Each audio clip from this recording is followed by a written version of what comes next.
April 24th, 2026, 6 days after the executive order, the FDA quietly published a list: 3 national priority vouchers, 3 psychedelic compounds put on a regulatory fast track that promises 1 to 2 month review timelines, not 6.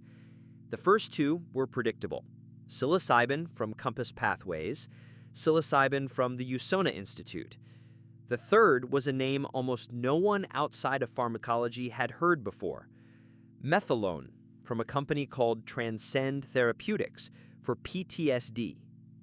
In a room full of regulatory analysts who had spent 2 years tracking which psychedelic would be approved first, almost none of them had this one on their list. Most assumed the third voucher would go to MDMA.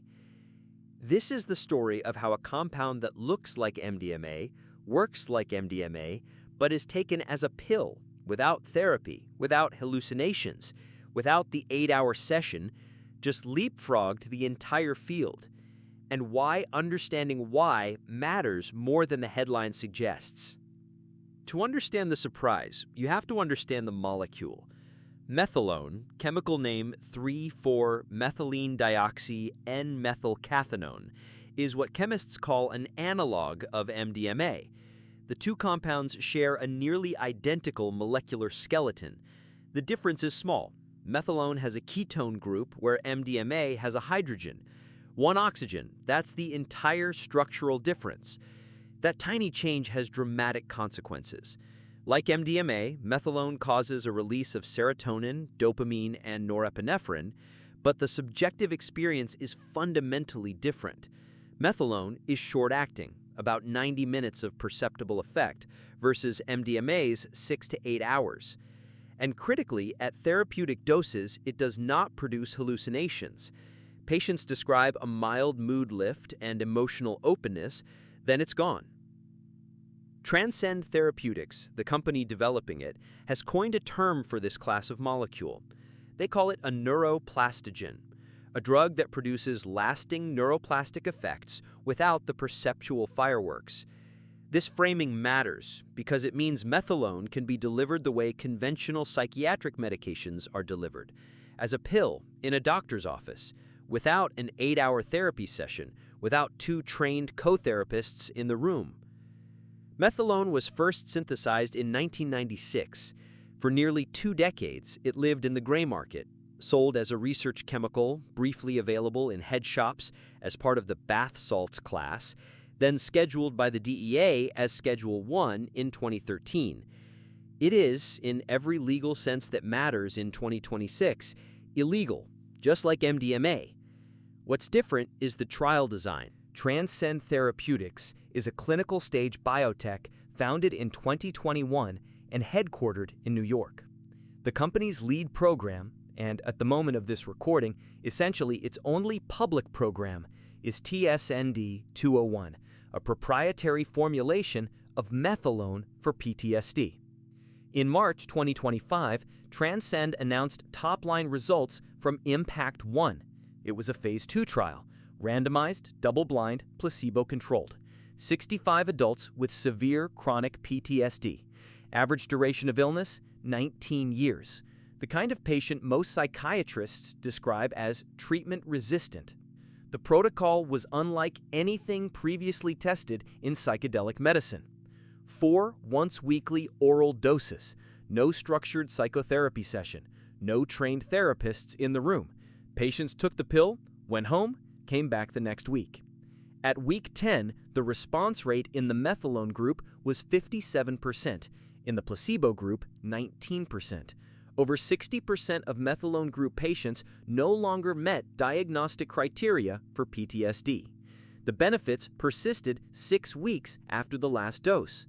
To put that in regulatory context, these are effect sizes that compete with the MDMA Phase 3 program, achieved without therapy, without hallucinations, without the trial blinding problem that sank Lykos.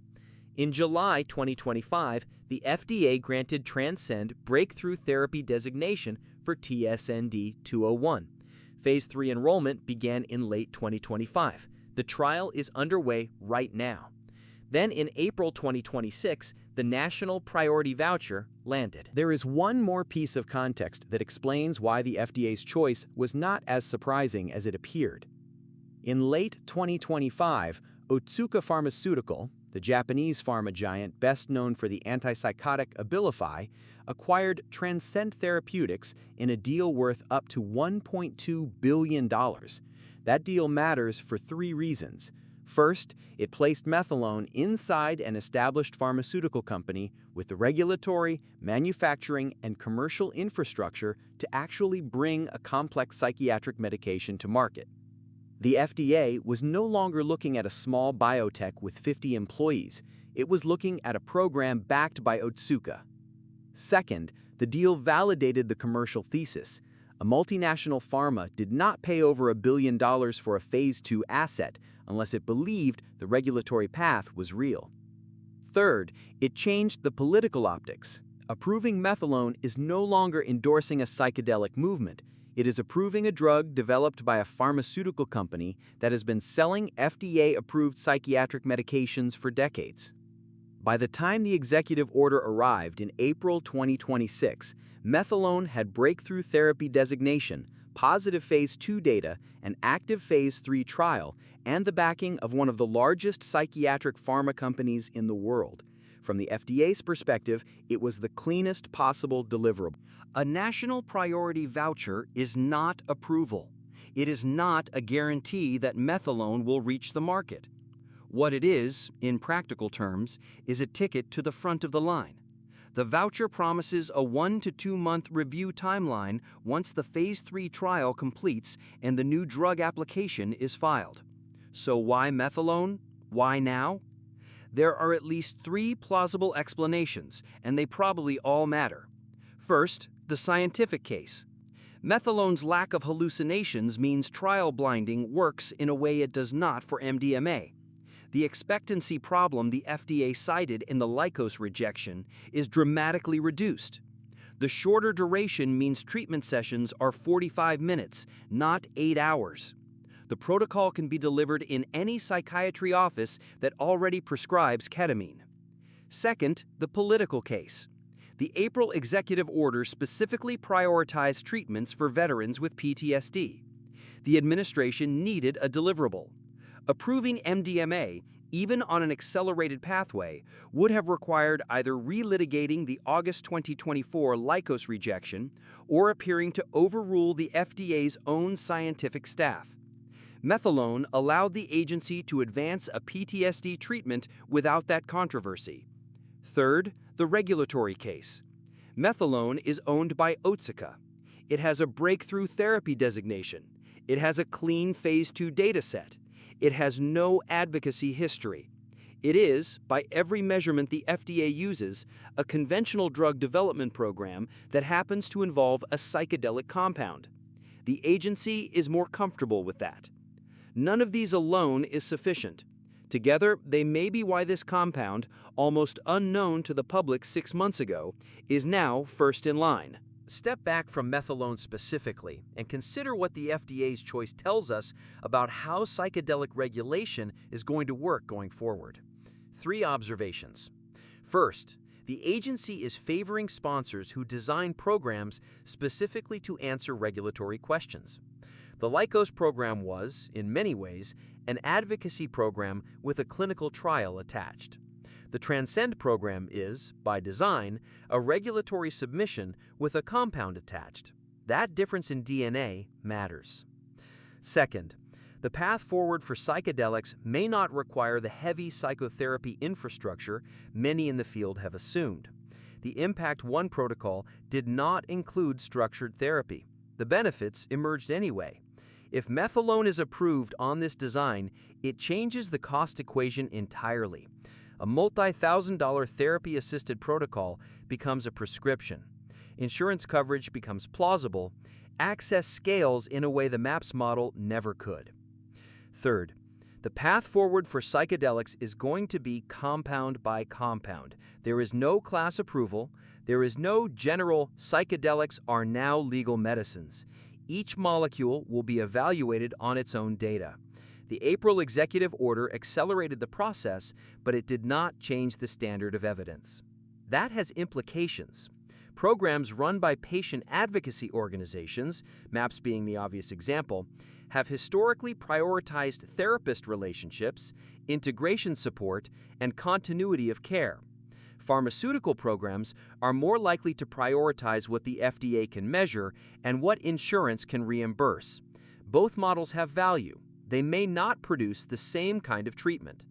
What patients ultimately experience in a methylone clinic in 2028 will probably look like a psychiatry appointment, not a ceremonial psychedelic.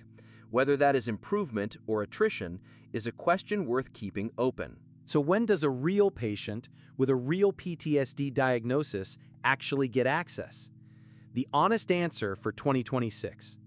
Phase 3 is enrolling now. If it runs on a standard accelerated timeline, about 18 months, top-line data could land in late 2027. NDA filing would follow. The National Priority Voucher cuts that review window from 6 months to 1 or 2. Earliest realistic FDA approval is mid to late 2028. Then come the access hurdles that approval alone does not solve. DEA rescheduling. Methylone is Schedule 1. Approval does not automatically reschedule a substance.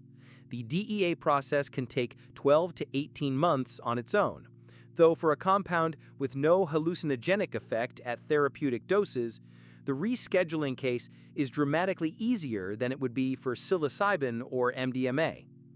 Manufacturing and supply. Otsuka has the infrastructure to make this fast. Insurance coverage. This is where methylone's design advantage compounds. A pill taken in a normal psychiatry office with no therapist hours required looks like a conventional psychiatric medication from a payer perspective. Insurance coverage becomes far more plausible than for MDMA-assisted therapy. The most optimistic, realistic timeline for first patients outside of trials is 2028. That would be the fastest path to a new PTSD medication in over 20 years. For patients today, the path is the same as for any other investigational drug. Clinical trial enrollment. clinicaltrials.gov. Search methylone PTSD or trial number NCT 05741710. Filter for trials currently recruiting. There is something quietly instructive about a surprise pick. The compound that wins is rarely the one that's been waiting longest. It is the one that learned, in time, exactly what the question was. Sometimes the future of medicine looks less like a ceremony and more like a quiet prescription filled in a normal week.